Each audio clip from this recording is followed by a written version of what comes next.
जय श्री राम, जय महाकाल। मैं मोंटी बाबा अंकलेश्वर से। आप डरो मत, हम सनातनी, हमको किसी से डरने की नहीं है। जब ऊपर वाला चाहेगा तभी हमारी मौत होगी। बाकी इस दुनिया में कोई ऐसा इंसान नहीं है या कोई ऐसा सिस्टम नहीं है जो आपको मार सके। आजकल की लड़ाई धर्म की चल रही है। धर्म के लिए कोई गला काट दे रहा है, कोई कटवा दे रहा है। यहाँ से एक लड़की को राजस्थान में लेके लड़का भाग गया था, हम लोग वहां से उसको रेस्क्यू करके लाए। सगी बहन को छोड़ के आप दूसरी बहनों के चक्कर में पड़ोगे ना तो आप किसी दिन फंस जाओगे। मैं आपको पहले बताना चाहता हूँ, जब तक माला गले में तब तक की मैं गारंटी लेता। माला अगर गले से उतर गया, भैंस के भी बच्चे थे, उसको मुंडी को मुलोड़ के बांध के रस्सी से उसको ले जाते गौ कसी की। रात को 2 बजे मुझे मैसेज आया कि बाबा ऐसा ऐसा है, गौ कसी के चक्कर में कहीं आपकी कसी न हो जाए और आपका परिवार बर्बाद हो जाए। जैसे मेरे ऊपर एक लड़कियों को मेरी सोसाइटी में एक लड़की धंधा करा, हम उसको रोकने गए। अरे ये बताइए, मैं तो ऐसे ऐसे लोग महेश जी हमारे पास आते हैं कि आपने कंपनी में काम किया, 1 महीना हमने देख लिया, तब आपको हम बोलेंगे इसमें खराबी। अरे साले, जब तुमको पैसा नहीं देना उसी समय बोल दो ये 15 दिन खराब है। ये दुनिया तो जैसा लोग रहेंगे वैसा आपको बनना पड़ेगा। राजा वही बना है जिसने मरा, मारोगे। जब तक मारोगे नहीं तब तक आपको राजा की कुर्सी मिलेगी।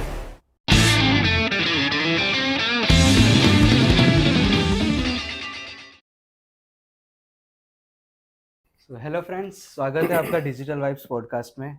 आज हमारे साथ एक ऐसे व्यक्ति हैं जिन्होंने समाज के लिए कई सारे काम किए, गौ रक्षक के लिए भी कई सारे काम किए हैं, हिंदू धर्म को बचाने के लिए भी कई सारे काम किए। लोग तो इन्हें अंकलेश्वर सिटी में जानते हैं बाबा के नाम से, मोंटी बाबा। तो आइए सुनते हैं मोंटी बाबा से ही कि उन्होंने आज तक क्या क्या काम किए, उनके छोटे से इंट्रोडक्शन के साथ। स्वागत है आपका। जय श्री राम, जय महाकाल। मैं मोंटी बाबा अंकलेश्वर से। हम लोग एक समाज सेवा का काम करते हैं और आप जैसे भाई लोगों को सपोर्ट है कि अच्छे काम कर रहे हैं, जिसको आप लोग प्रसारण करते हैं, लोग जुड़े रहते हैं उस चीज़ों से। तो आप जैसे मुझे पता चला कि आप गुजरात से नहीं हैं, तो आपका गुजरात में आना कैसे हुआ और गुजरात में आके आपने अपना काम कैसे शुरू किया, उसके बारे में कुछ बताइए। सर, मैं प्रॉपर बनारस डिस्ट्रिक्ट यूपी से रहने वाला हूँ और मेरे फादर 92 से यहाँ पे एक कंपनी है कारोड़िया केमिकल, उसमें सिक्योरिटी चीफ ऑफिसर है। और उन्होंने बहुत मेहनत करके, हम 2 भाई हैं, एक बहन है, बहुत मेहनत करके उन्होंने हमको पाला पोसा बड़ा किया। मैं 2002 में यहाँ पे आया गुजरात में। पापा ने बोला कि आप यूपी में रहते हो, उससे बढ़िया आप यहाँ पे आओ, पढ़ाई लिखाई कर चुके हो। और मैं आपको बता दूं फ्रेंडली, मैं 10वीं पास ही हूँ, मैं इससे ज़्यादा पढ़ा लिखा भी नहीं हूँ। और जो भी मेरी मेहनत है, पापा ने मुझे बोला कि भाई आप यहाँ पे जो करना है आप कर सकते हो। तो मैंने मेहनत किया और मैंने देखा समाज में, लोगों के बीच में जाके देखा। और मैं शुरू से ही जमीन से जुड़ा हुआ इंसान हूँ। मैं एक ब्राह्मण कुल में पैदा हूँ, पर मैं कभी जात पात नहीं देखा। पासवान जी लोग भी मेरे दोस्त हैं, बिंद जी लोग भी हैं, सिंह भी हैं, राजपूत भी हैं, सब समाज के लोग हैं। सबके साथ मेरा उठना बैठना है। मैंने जात पात की मतलब सोचा ही नहीं, इसीलिए शायद महाकाल की कृपा है कि आज जो भी है आपके सामने है। जान के बड़ा अच्छा लगा कि आप एकदम डाउन टू अर्थ इंसान हैं। जी जी। और ये भी पता चला है कि आपने रातों रात कई सारे हमारे गाय माता जो ले जा रहे हैं, वो बहुत सारे ट्रकें रोकी हैं, उनमें से हमारे गाय माता को सुरक्षित बाहर निकाला है। जी जी। तो कोई आप किस्सा बता सकते हैं उसके बारे में? सर, 2016 की बात है। यहाँ पे एक हमारा वालिया में कोंड गांव है, वहाँ पे टेम्पा में भरे छोटे छोटे बछड़े थे और कुछ भैंस के भी बच्चे थे। उसको मुंडी को मुलोड़ के बांध के रस्सी से उसको ले जा रहे थे गौ कसी के लिए। रात को 2 बजे मुझे मैसेज आया कि बाबा ऐसा ऐसा है। तो मैं खुद और मेरी 2-3 टीम में जो लोग थे, हम लोग वहाँ पे गए। रात को 1:30 बजे मैंने उस गांव में रेड मारा और उस टेम्पा में उस बच्चों को हमने बचाया। और देखिए, एक सनातनी होने के कारण दया तो दिल में रहती ही है। हम लोग दूसरे कास्ट वाले नहीं है कि साग सब्जी की तरह जानवरों को खा जाए। ये चीज अपने को एकदम पसंद भी नहीं है। और जिस जनरेशन में और जिस सनातनी में हम लोग पैदा हुए हैं, ये तो ऊपर वाले का सौभाग्य है। और भारत माता जैसे देश में हम लोग पैदा हुए हैं, हमारी जमीन को हमारा प्रणाम है और उसको हम लोगों ने बचाया। और कई बार कई केसेस भी हुए, कई गाड़ियों को हम लोगों ने पकड़ा। लेकिन मैंने एक चीज देखा कि अगर आपको परिवार चलाना है और समाज में अच्छी तरह रहना है तो ये लाइन को थोड़ा सा चेंज करना पड़ेगा। क्योंकि गौ कसी जो हो रही है, सबसे ज्यादा उसमें हिंदू लोग भी जुड़े हुए हैं। जो लोग गौ माता दूध नहीं देती, उनको लोग कटाने के लिए भेज देते हैं। और इन सब चीज़ों को मैंने बहुत विरोध किया। फिर उल्टा मेरे ऊपर कई केस हुए, फिर लोकल पॉलिटिकल भी मेरे ऊपर, लोकल के भी दबाव होने लगे कि भाई आप ये सब मत करो, हम लोग को इश्यूज बहुत ज़्यादा हो रहे हैं। फिर मैंने वो सब बंद कर दिया। लेकिन आज भी आपको मैं बता दूं महेश जी, आज भी हमारे जो जिस रूट पे, जिस एरिया में हम रहते हैं, आज भी रोज की 10 से 12 गाड़ियां जाती हैं कटल खाने में। हम जहाँ रहते हैं यहाँ से 100 किलोमीटर ही महाराष्ट्र बॉर्डर है। सब सिस्टम से मिले हुए हैं, सब लोगों से मिले हुए हैं, सब धंधली चल रही है। तो मैं आपके चैनल के माध्यम से मैं बता देना चाहता हूँ सनातनी और उस युवाओं को कि लोगों के बहकावे में मत आए। गौ कसी के चक्कर में कहीं आपकी कसी न हो जाए और आपका परिवार बर्बाद हो जाए। और फिर आप करो, नो डाउट, हम एक हिंदू है, सनातनी है, दर्द होता है, वो गौ हमारी माँ है, लेकिन उतना ही करो जितना हो सके। कहीं ऐसा ना हो कि आप मारे जाओ और आपका परिवार भूखा मरे, रोड पे आ जाए। क्योंकि जिस दिन आपका परिवार रोड पे आएगा, भूखा मरेगा, यही लोग वहां पे जाके हंसी उड़ाएंगे और गलत रोड पे ले जाएंगे, गलत ट्रैक पे ले जाएंगे। इसलिए मेरे मैसेज कहने का मतलब, आप डरो मत, हम सनातनी, हमको किसी से डरने की नहीं है। जब ऊपर वाला चाहेगा तभी हमारी मौत होगी। बाकी इस दुनिया में कोई ऐसा इंसान नहीं है या कोई ऐसा सिस्टम नहीं है जो आपको मार सके। तो आपके इस जोश और हिम्मत को देख के ये लगता है कि आप काफी पावर में हैं अभी जी, जो हमारी सिटी है। जी, तो इलेक्शंस भी आ रहे हैं पास में, जी। तो आप अपने कुछ फेवरेट पार्टी के बारे में कुछ बता सकते हैं? आप किसी पार्टी को सपोर्ट करते हो पर्सनली? तो मैं इतने देवी देवताओं के बीच में लोगों का एक एम होता है कि मैं महादेव को मानता हूँ, मैं पार्वती जी को मानता हूँ, मैं दुर्गा माँ को मानता हूँ। उसी तरह मैं महाकाल का पुजारी हूँ, मैं महादेव को मानता हूँ, उनके सिवा मैं किसी भगवान को मानता नहीं। वो क्यों? क्योंकि बड़े ही है, पत्थर को जिस हिसाब से बनाया उस हिसाब से वो भगवान हो गए। मैं उन चीजों पर बिलीव नहीं करता हूँ, लेकिन मैं महादेव को दिल से मानता हूँ क्योंकि मैं काशी से हूँ, मैं शुरू से उनसे जुड़ा हुआ हूँ। और मैं इतना जानता हूँ कि जब आप जैसे अब मैं महादेव को मानता हूं, मैं उनके ही हिसाब से चलता हूं, महादेव का पूजा करना, पाठ करना, उसी हिसाब से मैं, पार्टी कोई भी हो मुझे कोई डाउट नहीं है। मैं नरेंद्र मोदी जी को अपना भगवान मानता हूं, नरेंद्र मोदी जी को अपना सनातनी मानता हूं, नरेंद्र मोदी जी को अपना आइकॉन मानता हूं। और उनकी मैंने दिनचर्या और उनकी पास्ट भी हमने पढ़ा है कि वो कैसे आज पॉलिटिक्स में ऊपर गए। नरेंद्र मोदी जी भी एक गरीब परिवार से थे और श्री स्वर्गीय हीराबा के बच्चे हैं वो, लेकिन जिस मेहनत से वो आज ऊपर गए हैं उसी हिसाब से मैं उनको वोट देता हूं। अब आपके चैनल से आप ये मत बोलिएगा कि आप बीजेपी को सपोर्ट करते हैं, कि नरेंद्र मोदी जी कांग्रेस में रहेंगे तो मैं उनको वोट दूंगा, आप में रहेंगे नरेंद्र मोदी जी तो मैं उनको वोट दूंगा।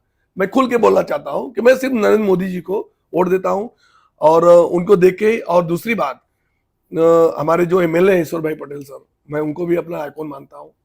इसलिए मैं इन दोनों लोग को, ये दोनों लोग जहां रहेंगे मैं उनको वोट दूंगा और उन्हीं का प्रचार करूंगा। तो जैसे कि अभी आपने बोला जहाँ रहेंगे उन्हीं को वोट दूंगा, तो क्या लगता है इस बार के इलेक्शंस में कौन आ सकता है? देखिए, आजकल की लड़ाई धर्म की चल रही है। धर्म के लिए कोई गला काट दे रहा है, कोई कटवा दे रहा है।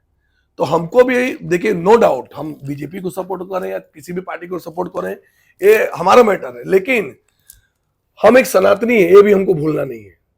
सही बात। तो सनातन धर्म का जो प्रचार करेगा, सनातन धर्म के लिए जो काम करेगा, हम उसके लिए खड़े होंगे, फिर वो कोई भी हो।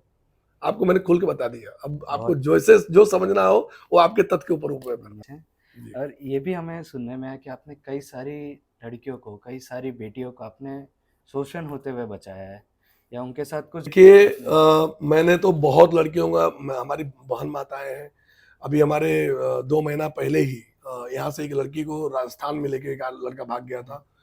हम लोग वहां से उसको रेस्क्यू करके लाए, बला फुसला के, एक बच्चे की माँ थी, उसको वहां से लाए। देखिए, अब का कायदा क्या है महेश जी की, थोड़ा चेंज हो चुका है। अब पहले वाली बात नहीं रही। पहले आदमी बहन बोलता था तो भाई की तरह से देखती थी, हम जिसको बहन बोलते थे वो बहन की तरह देखती थी। लेकिन अभी का थोड़ा चेंज हो गया, लोग अब पैसे में जा रहे हैं। सगी बहन को छोड़ के आप दूसरी बहनों के चक्कर में पड़ोगे ना, तो आप किसी दिन फंस जाओगे। मैं आपको फ्रेंकली बता देना चाहता हूँ, क्योंकि प्रोस्टिट्यूट का भी बहुत धंधे चल रहे हैं और लड़कियों का काम बहुत तरह ऐसा हो गया है कि बहुत गलत व्यू पे ये सब चल रहा है। हाँ, हेल्प करिए, जो आपके टच में हो उन्हीं की हेल्प करिए, आगे बढ़ेंगे, फंसना तय है। जैसे मेरे ऊपर 1-2 केस लड़कियों को, मेरे सोसाइटी में एक लड़की थी, धंधा कराती थी, हम उसको रोकने गए क्योंकि हमारा परिवार है। हम लोग कोई भी सोसाइटी के लोग देखते थे, कोई भी अननोन पर्सन रात बिरात आ रहा है, हम उसको रोकते थे, उसने हमारे ऊपर केस कर दिया है। आज हम 6 साल जो केस लड़ रहे हैं, जो कि जो गवाह थे आज वो भी ना बोल दिए कि भाई हमें इस मैटर में नहीं पढ़ना है। पुलिस थी, पुलिस उस समय पैसा लेके या उसके साथ सो के, जो भी हो, पुलिस उसका सपोर्ट की, मेरे ऊपर केस की।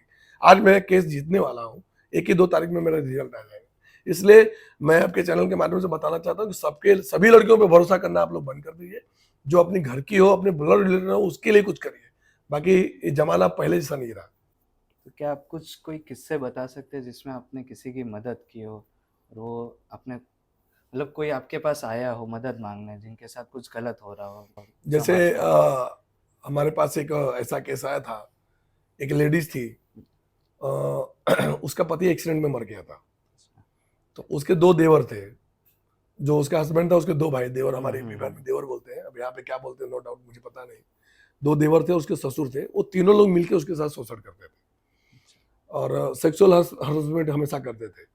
और आप जानते होंगे कि यूपी बिहार में लड़कियां बहुत कम बाहर निकलती हैं, तो सोची कि चलो भाई आज उन्होंने छेड़ा है, कल शायद ससुर जी समझ जाएंगे। ये सब करते करते 4-5 साल उसने तीनों के साथ रिलेशनशिप वो लोग बनाते गए, दबाव करते गए, क्योंकि उसके बाद 2 बच्चे थे, वो कहाँ जाएगी, सही पति बात। था नहीं। सोशल मीडिया पे मेरा पेज है, इंस्टाग्राम पे और फेसबुक पे, उस पे मेरे मैसेज शायद उसने कहीं से देखा होगा या कोई बोला होगा, तो वो मेरे पास आई। मुझे बोली कि मोंटी बाबा ऐसा ऐसा है, मैं किसको बोलने जाऊं, घर में बोलूं तो माँ बाप समझते नहीं है, और इनके यहाँ किसको बोलूं, ये लोग खुद ही मतलब मुझे परेशान कर रहे हैं। तो मैं जी हमारे पास मेरा एक नियम है कि जब तक माला गले में तब तक की मैं गारंटी लेता हूँ। माला अगर गले से उतर गया तो मैं किस रूप में मिलूंगा वो आपके ऊपर डिपेंड करता है कि आपको मुझे किस रूप में मिलना है। मैं तीनों को बुलाया है और मैं उन लोगों को समझाया अपनी भाषा में कि आज के बाद वो बहन के साथ अगर सुनने में आया तो मैं छोड़ूंगा नहीं। तब से वो बहन खुश है, आज यहीं अंकलेश्वर में रहती है, 2 बच्चे हैं, उनका एडमिशन भी हमने करवा दिया है। और कुछ फीस की जरूरत थी तो भी हमारे 2-3-4 लोग हैं, हमारे मित्र लोग जो इंडस्ट्रीज के, उन्होंने पेड कर दिया। बहुत अच्छा लगा कि आप इस तरह लोगों की मदद भी कर रहे हैं और ये भी सुनने में आ रहा है कई लोग आपके बारे में अच्छा बोलते हैं। जी कई लोग बोलते हैं समाज सेवक है, खूब अच्छे काम कर रहे हैं। कई लोग के साथ आपका नेगेटिव पॉइंट्स आ रहे हैं कि बुरा बोल रहे हैं आपके बारे में जी। कि नहीं वो मारपीट करते हैं, गुंडे हैं। तो इस बारे में आप लोगों को क्या कहना चाहते हैं कि देखिए देखिए क्या महेश जी, पर्सपेक्टिव से आपको देखना चाहिए? इतिहास गवाह है, राजा वही बना है जब ये राजा मरा है, या तो मारोगे, सही जब बात। तक मारोगे नहीं तब तक आपको राजा की कुर्सी मिलेगी नहीं। इतिहास गवाह है, आपको अपने लिए फाइट करना पड़ेगा, सिस्टम से, परिवार से, समाज से। और बुरा तो एक बाप जो पैदा किया है, एक जो माँ पैदा की है, आप 2 शब्द गलत बोल दिए तो उनके लिए भी आप बुरे हैं। तो ये जो बाहर के लोग हैं तो गलत बोलेंगे, उसका रीजन है कि मेरे जनरेशन के लोग, आज मेरा 37 एज चल रहा है, मेरे जनरेशन के लोग रात भर दारू पी रहे हैं, कसिनो में नाच रहे हैं, गा रहे हैं, कुछ काम धंधा कर नहीं रहे हैं। और मैं क्या, मैं भी करता हूँ, नो डाउट, मैं भी नाचता हूँ, बार में जाता हूँ, मैं भी ड्रिंक करता हूँ, बियर पीता हूँ। माला उतारने के बाद जो मैं अपने धर्म का प्रति है, सब कपड़े उतार के नहा धो के मैं भी अपनी जिंदगी जीता हूँ, क्योंकि मैं अपनी जिंदगी मैं ऋषि मुनियों वाला पालन नहीं करता हूँ। मैं एक पारिवारिक हूँ, संसारिक जीवन जी रहा हूँ, तो मुझे भी अपनी जिंदगी जीना है। तो वो वही लोग बुराई बोलते हैं कि जो आज भी, जो 10 साल पहले भी मेरे साथ साइकिल पे मिले थे, आज भी वो स्कूटर पे ही है, वो कुछ कर नहीं पाए। मैंने आज 5 से 6 साल में मेहनत किया और बंगले लिए, गाड़ी लिए, ड्राइवर, सब जो सिस्टम होता है वो मैंने किया। तो मैं मेहनत किया, ना कि मैं आपको गाली देता रहा कि यार महेश जी क्यों आगे बढ़ रहे हैं, महेश जी का चैनल क्यों इतना आगे बढ़ रहा है। अरे आप महेश जी जैसे अंकलेश्वर में हजारों लोग घूम रहे हैं, पर एक महेश जी को क्यों लोग जान रहे हैं, उसका रीजन है ना कुछ। आप सही फाइट बात कर है। रहे हैं, सिस्टम में चल रहे हैं, काम कर रहे हैं, तब ना रिस्क ले रहे हैं। और बिना रिस्क का जीवन नहीं है। आज देखिए LIC का है कि जीवन के साथ भी, जीवन के बाद भी, आप घर से जब निकलेंगे एक्सीडेंट हो जाए, रोड पे मर सकते हैं, ये रिस्क है। पैसे किसी से मांगना है, अरे ये बताइए, मैं तो ऐसे ऐसे लोग महेश जी हमारे पास आते हैं कि आपने कंपनी में काम किया, PO दिया है कंपनी ने, पेमेंट भी आपको कंप्लीट है, आप जब पूरा काम करने के बाद आप उनसे पैसा मांगने जा रहे हैं, तब वो बोलते हैं कि नहीं महेश जी आपने काम गलत किया है। जैसे फॉर एग्जाम्पल, ये पर्दा लगाने का काम हमने आपको दिया, आपने बोला कि भाई पर्दा लगाने का मैं 10 लाख रुपए लूंगा, मैं ठीक है भाई, हमने PO दे दिया।